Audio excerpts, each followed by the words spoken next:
Hello,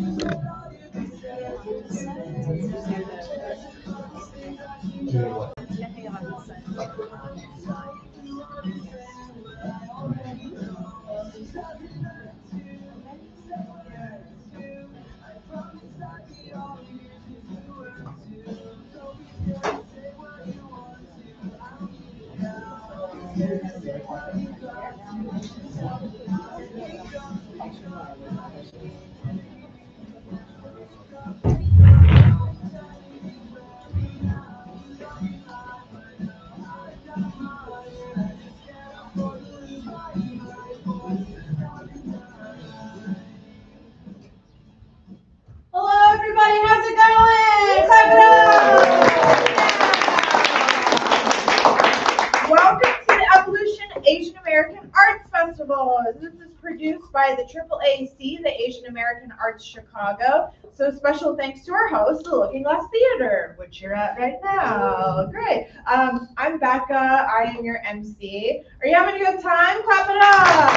Yeah. Really fun vendors, right? And the music is so great downstairs. So we actually have over 90 performers and almost 30 vendors across these 2 days. So we did this to welcome AAPI Heritage Month in with like lots of arts and culture, you know. So if you didn't know, the AAAC is a 501c3 not-for-profit organization, and every donation you make to us supports Asian American creativity and excellence here in Chicago. There's QR codes right on the door, so if on the way out you're like, oh, I got a couple extra bucks I can throw, you know, to help Asian American arts thrive here. Please do. Every amount makes a difference, so thank you so much.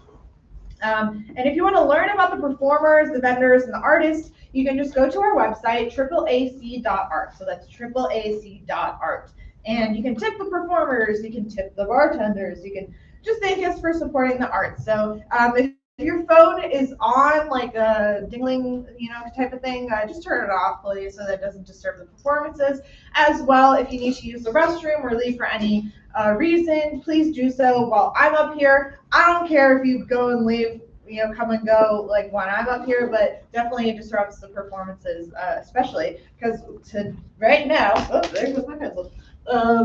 Right now we have the theater showcase, which is what you're here for. So this is a super exciting show. We're featuring pieces from Catherine Yu and Aktas Aftab. So just get your clappies ready for Aktas Aftab, who their piece is called The Importance of Representation. And a little bit about Aktas. They're a community-engaged playwright from Islamabad, and Aktas will perform in their play with Vijay Azad. So give a warm welcome for the piece, The Importance of Representation.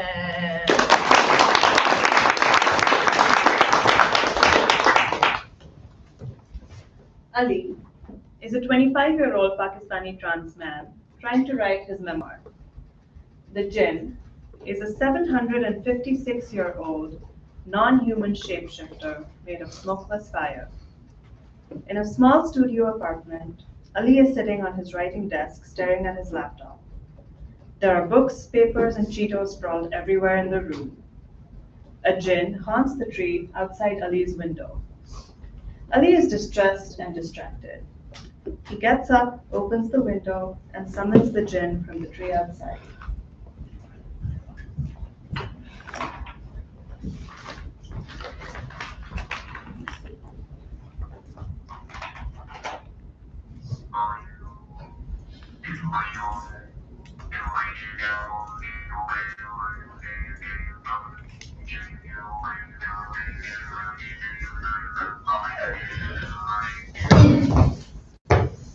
Now what?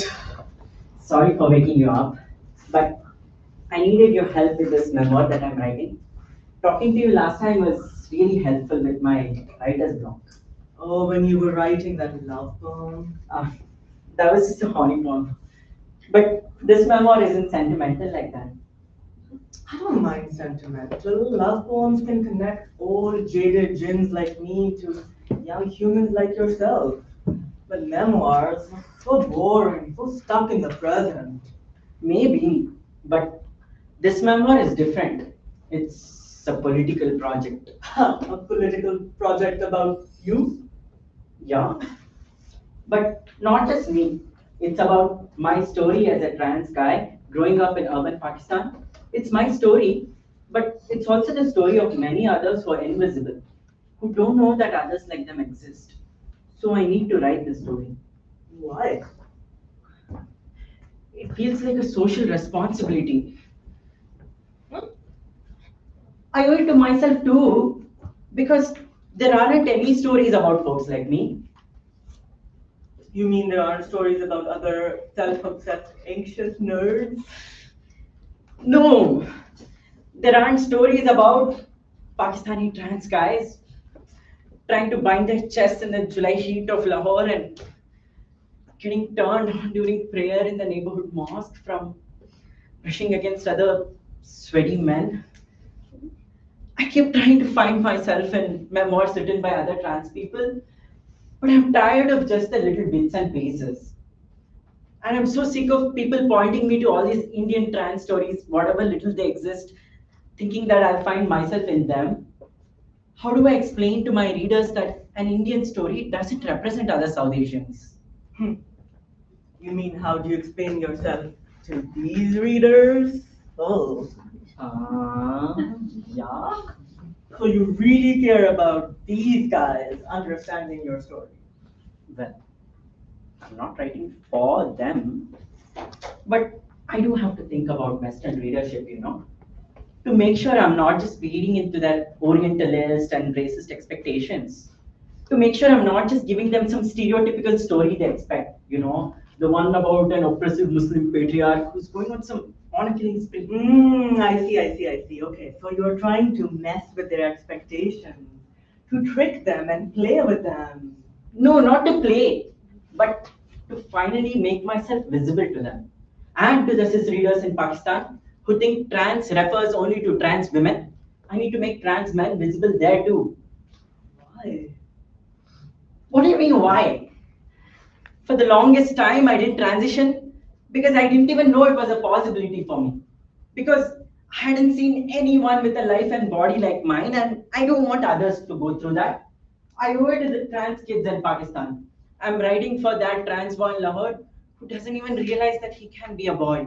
I want him to know that he has other people like him, so he believes that he can have a full life.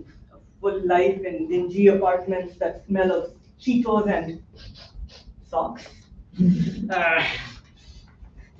Just give me some advice. Don't you have all this wisdom from living for a gazillion years? Okay, my advice. Forget about these readers. No.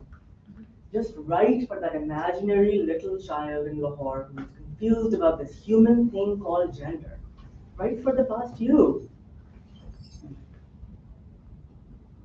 But I can't forget about them. And no, it's not just because I'm living in the US right now. They have such a big reach. Even when I move back to Pakistan, their ghosts will follow me. They haunt us all in the global south. So I have to make sure it's the right story, So they don't twist it into some stereotype of Islam and third world and Osama bin Laden or whatever you guys think of when you picture Pakistan. See, that's why you're stuck. You're scared of the readers even before you've written anything. But I have to be afraid. That's the burden of representation, isn't it? You know about the burden of representation, right? No. We as a species, we don't self-represent. Sure, we compose songs, we tell fables, we play with humans, we even learn to love humans, despite knowing that your species have such tiny little lifespans. But no, we don't care about representation. But I have to care about representation when people like me are so invisible. What's wrong with invisibility? Invisibility is what helped my kind survive centuries of chaos. Maybe it can help you survive too. But don't you want others to see you? To know you like I do? So they can all bother me with their silly little problems like you do? I still don't know why you can wake me up and summon me whenever you want. I thought you knew. It's because trans people are shapeshifters like jinns. At least that's what my dad said. Well, if your daddy was right, then you would be experimenting with as many forms as possible, not confining yourself to the memoir. What do you mean? I'm a writer, so obviously I'm gonna pick a genre or a form to write in. And a memoir makes sense for someone like me. I am trans. But in this memoir, you're not trying to play with words to express your dreams and desires. You're trying to turn yourself into a fixed object. Static objects cannot shapeshift. But I have to fight stereotypes. We need good representation. Why this need to represent yourself when you can use your invisibility to fight their gaze? Ugh. Because I can never actually escape their gaze, can I? Unlike you. I guess that's the tragedy of me being human. Other humans are always looking at me even as they erase my truth. So writing my story will give me some control over how they see me. What's wrong with that? There's nothing wrong with that. But representation will prevent you from shapeshifting. But I have to write this. We need good representation. But once you write this, you won't be able to shapeshift. You won't be able to see me. But I'll still be trans. So obviously I'll still see like her. You think you can shapeshift because you're trans? A shapeshifter is a blur. Your gender transition may have given you the possibility of being a blur, but you so desperately want to give that up. You want them to understand all your shapes, past and present, just so you can be perceived, just so you can be seen. Yeah, I guess. And if your daddy was right, once they see you, you won't see me. Oh.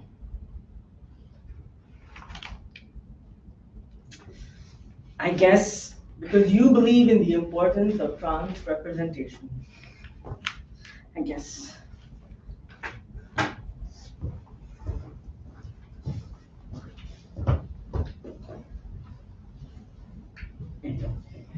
And scene, yeah, come on.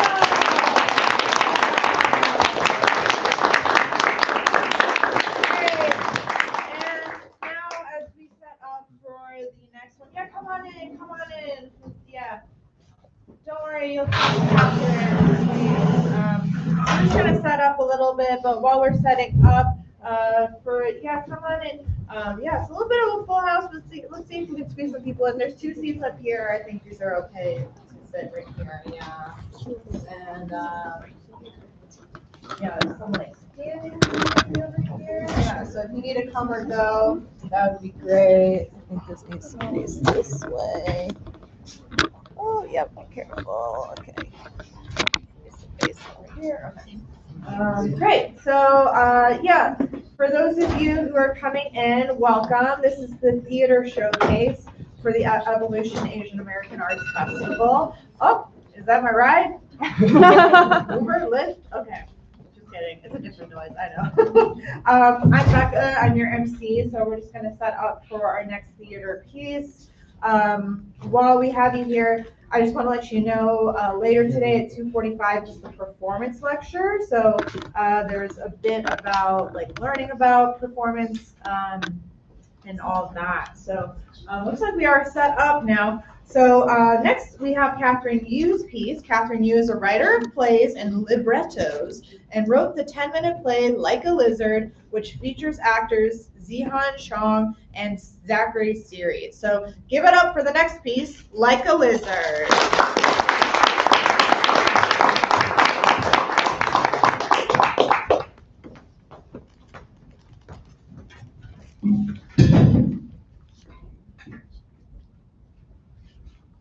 Like a Lizard by Catherine Yu.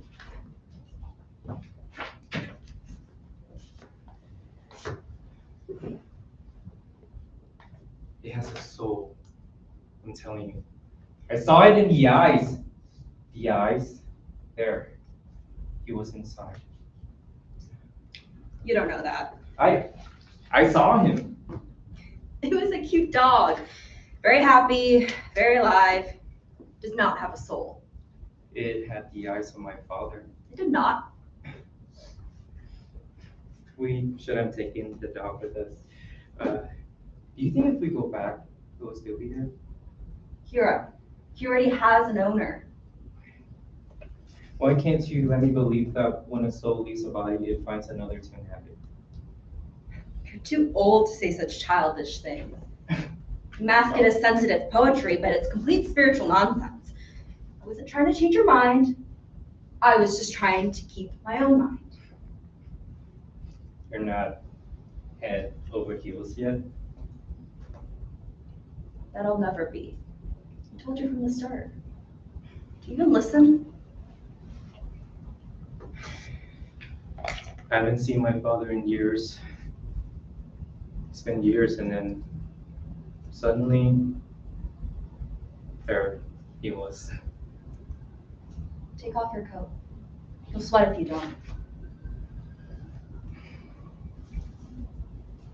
I forgot how close we are to natural forces. Sidewalks makes you forget, but they're there all the time. I believe in energy. Pi holds his head. You think you can see my soul? Of course. You're an idiot. I love you. Stop that. And I also hate when you watch me while we're sleeping. What are you talking about? When you sleep, you don't move. And your eyes stay wide open like a lizard. I thought I stopped doing that. No, it's just how you are. Okay, and so maybe I'll wear an eye mask and then you won't be so afraid of me in sleep. It's just creepy.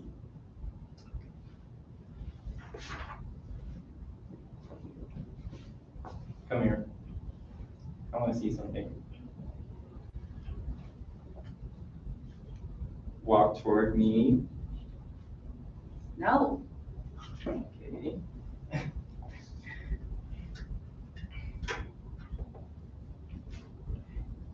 Why not?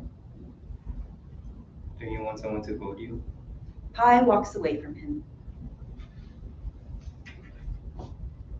It's been a long day. Thought it'd never end. I'm taking a vodka on the rocks. You want one? Too tired to drink. Hero makes a drink. Pi lies on the floor.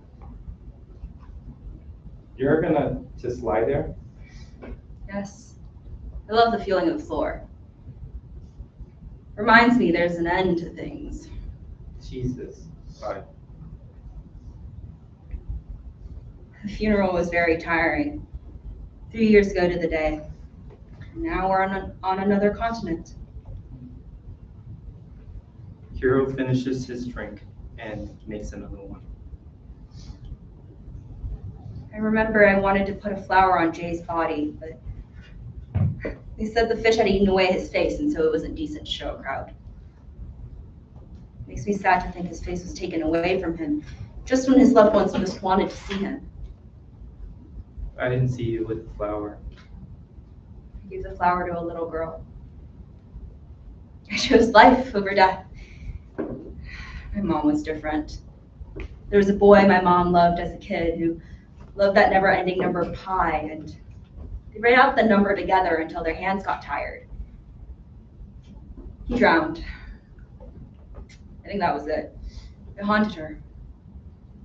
I remember the story of your name. The boy was my dad's best friend. And that happens, that transference of attachment. Love can work like a virus where there's no romance. When something gets pulled up out of the roots, you look for the nearest thing to it with life. For my mom, that was my dad. There was no romance between your mom and your dad? We never spoke at the dinner table. We never talked about our day. We ate in silence. I've never saw my parents laugh with each other. I mean, sometimes my mom would erupt out of nowhere. Sometimes my dad would swat a fly, and it was the only time I saw him exert force. I collected stones as a kid. I'd paint them and line them up on my windowsill. Checked every day to see if the stones would change color under the sun, or grow, or shrink, or do something unexpected and improbable. I was always moving. I couldn't sit still. Teachers would get angry at me. I was scrappy. I'd get into fits with boys bigger than me, and I'd win. No one could catch me. I once threw a chair out the window. I was 8. I got a spanking for it. I couldn't sit without pain for days. My mother thought that I'd grow up to be a finance man. Don't be like your father, she'd say. You look like your father. And everyone would say that it made me feel like a ghost. Are you a ghost? I can't picture you throwing a chair. I had too much energy. I thought my guts would spill out if I didn't get it all out of me. But I threw a chair. I threw chairs because I was terrified. I'd always seen you as gentle. I'm soft. Your face is made up of hard lines. The jaw. You study my face. I can read faces. You like me. You won't admit it. Drank those pretty fast. Did I? He goes to make another one. Slow down. It's been a long day. Kai stands up. She goes to him. She takes his hand from the bottle.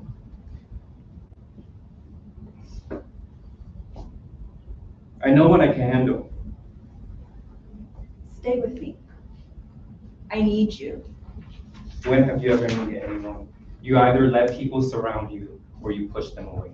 You think I'd push you away? You keep me at a distance. Do you call this distance? Kai keeps her face close to his. I'm not an animal. I know that. I don't have you. You drink and then you always talk like this. I disgust you. You're always trying to hurt me. It's not true. You told that story about your parents to hurt me.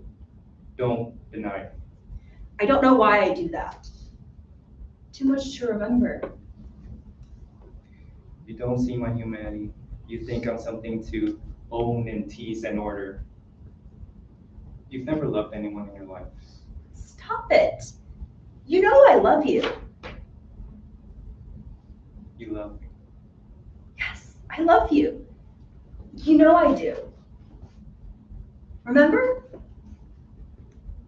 I love you. How much do you love me? More than anything. Don't be mad. There's nothing to be mad about. We're two people madly in love with each other. Madly in love. You know I'm crazy about you. You're the only person I know here.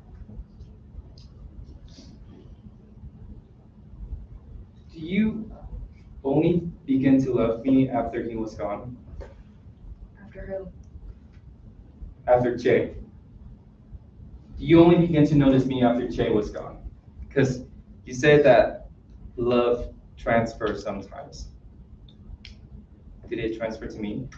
I said I believe in energy. There's a constant amount of energy in the universe. You know, if something ceases to exist, that energy has to go somewhere else. I waited a long time until I didn't know if I'd ever be set in motion again. It was a paralysis. I heard about you until I met you. And I remember seeing you at the funeral for Jay. It was a collision of energy that had set me in motion again. Do you think we're in motion now? Hero? Hero. Hero, do you think we're in... You hang on to him. I don't know how to pry you away.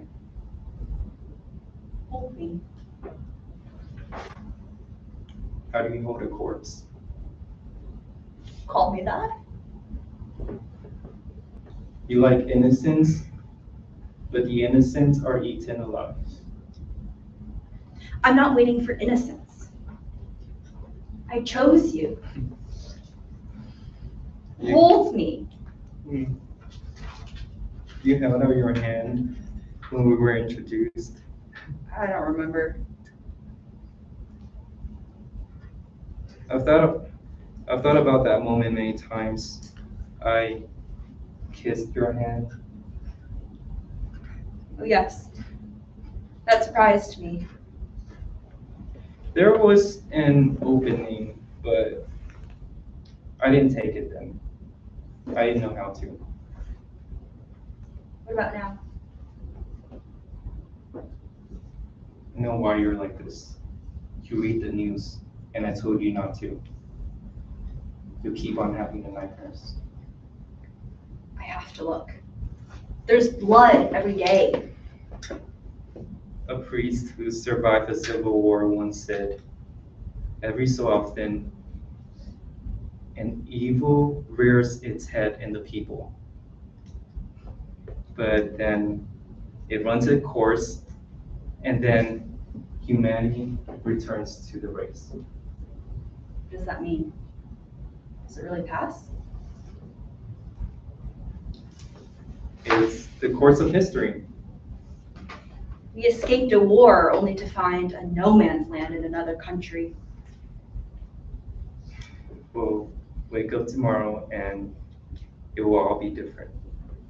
We'll fall asleep beside each other, you curled up like a cat and me like a lizard. And we'll wake up and the sun will shimmer out a bunch of rays and we'll be past the anniversary. And we can move along like a happy couple headed towards a life together.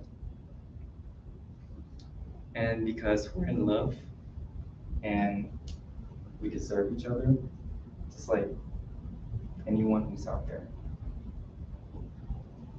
All the blood, all the horror. I'll wake up. The earth will have washed itself, and the grass will grow again. In the face of extinction, life takes on an evolution and finds a new direction. We haven't found it yet, but we will. Eyes open high. The future is coming to us.